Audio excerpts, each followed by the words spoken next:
मागील सीझनमध्ये साखर आणि उपपदार्थाच्या विक्रीतून कारखान्याला बऱ्यापैकी पैसा मिळालेला होता आणि म्हणूनच आम्ही FRP शिवाय अधिक 400 रुपयाची मागणी केलेली होती। त्यावेळी साखर कारखान्याने लंगडी सबब सांगितली की आम्ही वार्षिक साधारण सभेमध्ये हिशेब दिलेला आहे, त्याला फक्त खर्चाला FRP इतक्या रकमेलाच मंजुरी घेतलेली आहे।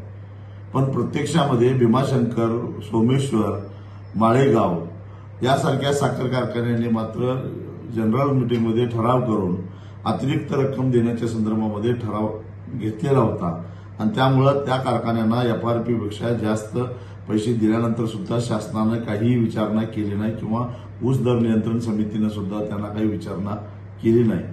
म्हणून यावर्षी म्हणजे नुकत्याच संपलेल्या सीझनमध्ये जो ऊस गाळपाला आलेला आहे, आता सुद्धा परिस्थिती अशीच आहे की साखरेला बऱ्यापैकी भाव आहे, उपपदार्थाच्या उत्पन्नातून कारखान्याला बऱ्यापैकी पैसा मिळालेला आहे। तेव्हा FRP शिवाय अधिक पैसे देण्यासंदर्भामध्ये जूनमध्ये येणाऱ्या ज्या काही वार्षिक साधारण सभा आहेत त्या सभेमध्ये ठराव करून घेऊन कारखान्यांनी ठेवावा, जेणेकरून पुढच्या सीझन सुरू होण्यापूर्वी आम्ही जे काही FRP पेक्षा जादा पैसे मागणार आहोत तिथं देता येत नाही किंवा नियमात बसत नाही अशी लंगडी सबब कारखान्यांना सांगता येणार नाही।